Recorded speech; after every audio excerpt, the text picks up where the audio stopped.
اور عوام کو فائدہ پہنچا سکتا ہے اور اس کے نتیجے میں مجھے کوئی گزند یا نقصان پہنچتا ہے تو وہ میں نقصان برداشت کرنے کے لیے تیار ہوں۔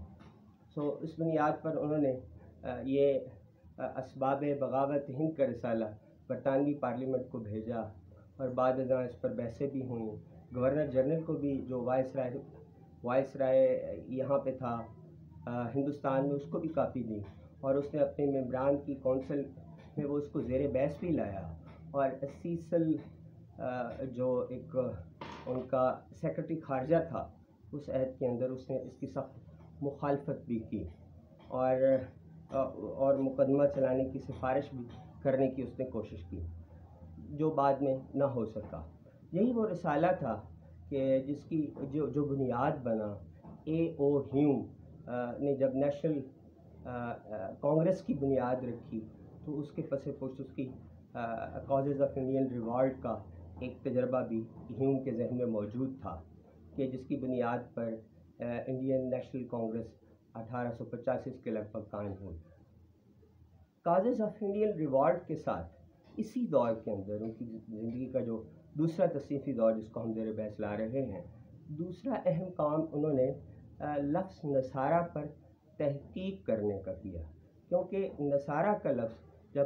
جب مسلمان علماء استعمال کرتے تھے تو عیسائیوں کو برا لگتا تھا۔ وہ سمجھتے تھے کہ اس لفظ کو استعمال کر کے ہمیں طنز اور تضحیک کا نشانہ بنایا جاتا ہے۔ سر سید احمد خان نے عبرانی زبان سے اور اس دور کی زبانوں سے اس کی اسناد تلاش کی اور ثابت کیا کہ اس کا تعلق ناصرہ سے نہیں ہے، جو یہودی تضحیک کے طور پر عیسائیوں کے لیے ناصری کا لفظ استعمال کرتے ہیں۔ نصارہ کا لفظ قرآن میں کہیں بھی عیسائیوں کے لیے تضحیک کے طور پر استعمال نہیں ہوا۔ اس طرح بہت سے وہ علماء یا مسلمان جنہوں نے نصارہ کا لفظ عیسائیوں کے لیے استعمال کیا تھا، اور کانپور میں کچھ علماء کو پھانسی بھی دی گئی اس لفظ کے استعمال کرنے کے نتیجے میں۔ ایک طرح کا گیپ جو تھا وہ ختم کرنے کی کوشش کی اور انگریزوں کو سمجھایا کہ مسلمان آپ کے لیے لفظ تضحیک کے طور پر استعمال نہیں کرتے۔ پھر تبین الکلام، یہ بھی ایک کوشش ہے سر سید احمد خان کی کہ جو انہوں نے عیسائیوں اور مسلمانوں کو ایک دوسرے کے قریب لانے کے لیے کی ہے، کہ بائبل اور قرآن دونوں کا تقابلی ایک طرح کا مطالعہ کیا اور ان کے درمیان جو اشتراکات تھے وہ اس کتاب میں یعنی تبین الکلام میں وہ ایک دوسرے سامنے لے کر آئے، تاکہ جو کرسچنز اور مسلمز ہیں ان کے درمیان جو شگاف بڑھتا چلا جا رہا ہے اس کا خاتمہ ہو سکے۔ پھر ایک اور کوشش ہے ان کی، ایک اور رسالہ انہوں نے شائع کیا احکام طعام اہل کتاب کی، کہ آپ اہل کتاب کے ساتھ کھانا کھا سکتے ہیں، کیونکہ بعض جو شدت پسند لوگ تھے وہ اہل کتاب کے ساتھ یا عیسائیوں کے ساتھ کھانے پینے کی بھی ممانعت کرتے تھے۔ اس کی وجہ سے بھی ایک طرح کا رفٹ یا رپچر جو تھا وہ بڑھتا چلا جا رہا تھا ان دونوں قوموں کے درمیان۔ سر سید نے اس کو بھی ختم کرنے کی کوشش کی۔ پھر اسی دور کے اندر ان کے تاریخ سے جو دلچسپی ہے وہ بہرحال موجود رہتی ہے، اور اسی دور میں انہوں نے تاریخ فیروز شاہی جو ضیاء الدین برنی کی کتاب تھی اس کا مطالعہ کر کے اس کو ایڈٹ کیا، اور Royal Asiatic society of Bengal کے کہنے پر انہوں نے اس کتاب کو مرتب کر کے ان کا حوالے کیا، اور تاریخ فیروز شاہی جو تھی جو 1862 کے لگ بھگ قائم ہوگی، شائع ہوگی۔ غازی پور میں 1862 میں مراد آباد سے وہ جب گئے تو وہاں پر ایک مدرسہ قائم کیا۔ 1863 میں انہوں نے وہاں پر ایک سائنٹیفک سوسائٹی کی ابتدا کی، تاکہ یہاں کے لوگوں کو، مسلمانوں کو جدید علوم اور بطور خاص جو سائنس ہے اس سے مستفید کیا جائے، اور نئی فکر اور جدید فلسفے سے لوگ ہمکنار ہو سکیں، اور روایتی بنیادوں پر سوچنا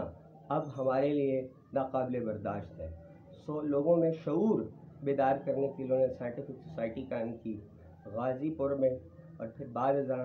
جب ان کا تبادلہ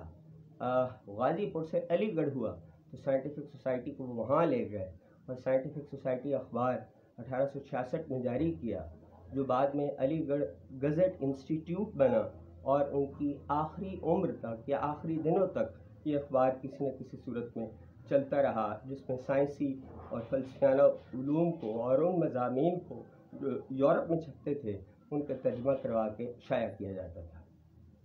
یہ ان کا ایک بہت بڑا کنٹریبیوشن تھا اس دور کے اندر۔ لیکن سر سید احمد خان کی زندگی کی تصنیفی زندگی کا یہ جو دوسرا دور ہے یہ 1868 تک جاری رہتا ہے، اور پھر 1868 میں ان کے بیٹے سید محمود حسن کو انگریز سرکار کی طرف سے اسکالرشپ ملتا ہے، تو وہ اس کی تعلیم کے سلسلے میں اس کے ساتھ ہی انگلستان جاتے ہیں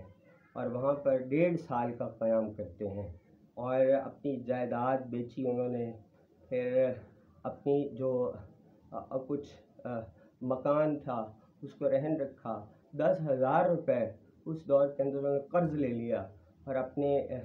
ملازم کو ساتھ لے کر وہ انگلستان گئے اور تقریباً 1.5 سال تک وہاں مقیم رہے، اور اس دوران انہوں نے وہاں کے تعلیمی نظام، وہاں کی یونیورسٹیوں سے، وہاں کے سیاستدانوں سے، وہاں کے سابق جو بیوروکریٹس تھے ان کے ساتھ ملاقاتیں کی، اور ان کی تہذیب، ثقافت، کلچر، ان کے سوچنے کے انداز کو وہ سمجھتے رہے، اور ساتھ ساتھ وہ ولیم میور کی جو کتاب تھی لائف آف محمد، اس کا جواب خطبات احمدیہ کی شکل میں وہاں لکھتے رہے، اور جب وہ واپس آئے تو انہوں نے خطبات احمدیہ کی صورت میں ولیم میور کی کتاب لائف آف محمد کا جواب دیا۔ یہ وہ دور تھا جب سر سید احمد خان کی فکر میں مزید ایک تبدیلی رونما ہوئی،